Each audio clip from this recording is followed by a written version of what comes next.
Salut, aujourd'hui, j'ai envie de te parler d'une des plus grandes peurs de l'être humain et sûrement un des plus gros business au jour d'aujourd'hui, la maladie.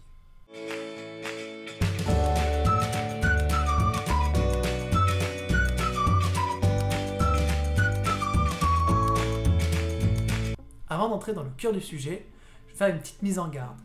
Je vais parler de maladie et ce que je vais te dire va sûrement aller à l'encontre de tes croyances, de ce qu'on te dit depuis toujours. Et ça peut être difficile à entendre, surtout si tu as souffert de maladie ou que quelqu'un que tu aimes en a souffert, voire même en est mort. Mais quoi qu'il en soit, je te demande de rester ouvert d'esprit, de dire que si ça n'a pas marché par le passé, c'est peut-être bien d'aller voir d'autres solutions, d'autres méthodes pour peut-être arriver vers des résultats différents. Donc quoi qu'il en soit, reste ouvert d'esprit, teste tout ce que je te raconte à la fin de la vidéo et tu verras par toi-même. Pour parler de maladie, on va faire un peu un bond dans le temps, on va aller dans les années 1840-50 où est né un homme qui a un peu donné le visage de la médecine d'aujourd'hui, qui est Pasteur. Parce qu'avant Pasteur, au Moyen-Âge, quand quelqu'un était malade, on associait ça à des forces divines. On disait que c'était Dieu qui nous jugeait, qui nous mettait à l'épreuve notre foi, que c'était le démon, le mauvais œil, que c'était une malédiction. En gros, c'était une entité extérieure qui nous condamnait. Et après Pasteur, donc aujourd'hui, eh bien, ce n'est plus des entités qui sont responsables de notre maladie, mais ce sont des virus, ce sont des bactéries, c'est un coup de froid, c'est toutes sortes d'autres facteurs extérieurs. Mais ce qui n'a pas changé, c'est que dans les deux cas, ce n'est jamais de notre faute. Ce n'est jamais à cause de nous, de nos actions, que nous sommes malades. Ce qui bien sûr arrange bien l'industrie pharmaceutique, ce n'est pas du tout dans leur but que les gens soient responsables, sinon ils arrêteraient d'acheter leurs produits. Et mon but aujourd'hui dans cette vidéo, c'est vraiment de t'expliquer pourquoi la maladie, finalement ce n'est même pas une mauvaise chose, c'est quelque chose de très positif, et que c'est toujours nous qui la créons, et jamais un facteur extérieur. Donc pour comprendre ça, on va revenir à notre ami Pasteur, donc Pasteur qui était un physicien et un chimiste, qui a justement développé toute cette théorie sur les microbes. Alors ça a donné de bonnes choses, comme le fait que les chirurgiens se lavent les mains avant d'opérer, ou désinfectent leurs outils, mais ça a aussi donné un des gros problèmes du 21e siècle, c'est-à-dire les médicaments, les antibiotiques et les vaccins. Donc Pasteur est très connu grâce à ça, il y a même une institution qui porte son nom, mais il y a une autre personne qui à l'époque était absolument contre Pasteur et démontait tout ce qu'il disait, qui lui par contre n'est pas connu, c'est Claude Bernard. Donc Claude Bernard, lui, est un médecin, c'était un des premiers hygiénistes, donc les hygiénistes, je te renvoie vers une vidéo que j'ai fait, mais en gros c'est un groupe de médecins qui se sont détachés du corps médical pour vraiment chercher qu'est-ce qui rendait les gens malades, comment fonctionnait le corps pour qu'on puisse vivre en bonne santé toute notre vie. Parce que selon eux, il n'y a pas de raison de tomber malade si on a une hygiène de vie correcte, d'où le non-hygiénisme. Et ce qui est intéressant, c'est que Claude Bernard était médecin, mais pas Pasteur. Et en général, la médecine n'accepte jamais de théories de personnes qui ne sont pas médecins. Mais toutes ces théories de Pasteur ont été acceptées parce qu'il savait que ça allait faire beaucoup d'argent, notamment avec la vente de médicaments et les vaccins qui sont une source de business juste impressionnant. Et Claude Bernard, lui, était complètement contre cette théorie des microbes. Pour lui, tout ce qui compte, c'est le terrain. Il disait, les microbes n'ont aucun impact, les virus non plus, ce qui compte, c'est le terrain. Ce qui veut dire par terrain, c'est notre flore intestinale, c'est notre corps, il doit être propre. Et que dès qu'il commence à être trop acide, par une débauche de vie, une mauvaise alimentation, il va aller vers l'acidité, il va aller vers la maladie. C'est un peu comme un jardin. Un jardin, s'il est correctement entretenu, s'il est bien nourri, il n'y a pas de problème. Les plantes poussent, les fruits poussent, mais alors que s'il est pollué, il devient trop acide, là bizarrement c'est des mauvaises herbes qui vont pousser, c'est toutes sortes de saloperies qu'on peut un peu comparer à la maladie qui vont être là pour absorber cette dose d'acidité. Donc Claude Bernard dit, ce n'est pas les microbes qui comptent, c'est le terrain. Et ce qui est très intéressant, c'est que le jour où Pasteur est mort, il a reconnu que tout ce qu'il disait n'était pas vrai et que c'était finalement Claude Bernard qui avait raison. Donc voilà pour ce qui est de la petite histoire. Donc maintenant intéressons-nous un peu à ce que disait Claude Bernard, à cette histoire de terrain. C'est aujourd'hui connu sous le terme d'équilibre acido-basique. Ce que ça veut dire, c'est que le corps doit toujours avoir un équilibre plus ou moins neutre. Et que si on mange des aliments basiques, comme des fruits, des légumes, des végétaux, aucun problème, il reste à un niveau neutre, tout va bien. Mais que si on va vers une alimentation acide, c'est-à-dire de la viande, des produits laitiers, des céréales, du sel, des assaisonnements, du sucre, des produits industriels, etc., etc., et bien là, le corps va devenir acide et va aller vers la maladie.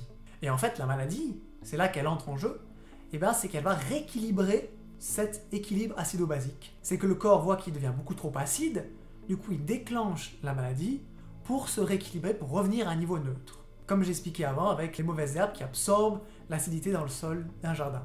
Un exemple, c'est la fièvre. Que fait le corps? Il déclenche la fièvre, c'est-à-dire qu'il fait chauffer sa température pour forcer la transpiration afin d'évacuer le plus de toxines possible pour, encore une fois, enlever cette acidité et revenir à un niveau neutre. Et c'est donc là une des plus grosses erreurs de la médecine classique et de l'être humain en général, c'est dès qu'on commence à être malade, on va prendre un médicament pour stopper le processus. Parce qu'aujourd'hui, l'être humain est très lâche, très faible, c'est qu'il ne veut plus souffrir. Il refuse de souffrir. Dès qu'il y a un petit mot, il va surtout pas se remettre en question, se dire que peut-être si je suis malade, c'est parce que j'ai mal géré le truc et j'ai mangé n'importe quoi, et il va vite prendre un médicament pour couper le processus, pour ne surtout pas souffrir, parce qu'il ne veut pas reconnaître ses fautes et assumer ses conséquences. Et quand tu vas couper ce processus, tu vas empêcher le corps de faire son job et de se nettoyer, et du coup tu vas aller vers plus d'acidité. Et de médicament en médicament et de maladie en maladie, eh bien tu vas arriver vers de gros problèmes, vers une forte faiblesse, tes défenses immunitaires ne seront juste plus capables de faire leur boulot, parce que c'est comme de toujours avoir des béquilles, t'empêches le corps finalement de fonctionner correctement, et tu le détruis petit à petit. C'est comme une voiture, si tu mets la mauvaise essence dans une voiture, eh ben elle va tomber en panne, elle ne va plus fonctionner. On a la chance d'avoir un corps que quand on lui donne la mauvaise essence, donc la mauvaise nourriture, eh bien il est suffisamment intelligent et fort pour se guérir lui-même, mais non, on décide de stopper le processus avec des médicaments. Et ça aussi, c'est un des gros problèmes de notre génération, c'est aussi ce que disait fortement l'hygiénisme, c'est que les remèdes n'existent pas. C'est un mythe. C'est qu'encore une fois, comme on ne veut pas reconnaître notre part de responsabilité dans le fait d'être malade, on veut absolument un remède miracle, une pilule magique, pour quand déjà on n'ait pas besoin de souffrir, et que pour nous sauver la vie, pour dire « Oh mon Dieu, je peux faire ce que je veux », quelqu'un un jour va trouver un remède, une pilule magique, pour me sauver la vie, pour me permettre de faire n'importe quoi et de ne jamais me remettre en question. Donc voilà pour ce qui est de la maladie. Maintenant, la solution quand on est malade, tu l'auras compris, elle est toute simple, c'est tout simplement ne rien faire. Tu es malade, c'est-à-dire que tu as mal mangé, tu t'es mal nourri, donc ce que tu vas faire, c'est que tu vas te reposer, quitte à prendre 1 ou 2 jours off, tu vas boire beaucoup d'eau pour aider justement au nettoyage de l'acidité, tu vas manger très peu, très léger, des fruits et des légumes, voire tu peux même jeûner pour accélérer le processus et donner toutes les chances à ton corps de re-aller vers la santé.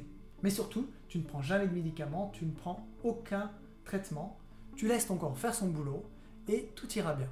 C'est ce que font les animaux dans la nature, c'est ce que fait tout organisme qui respecte son fonctionnement de base. Donc si tu le respectes, si tu fais confiance à ton corps, que tu laisses faire son job, tout ira bien. Je vais finir en donnant un exemple.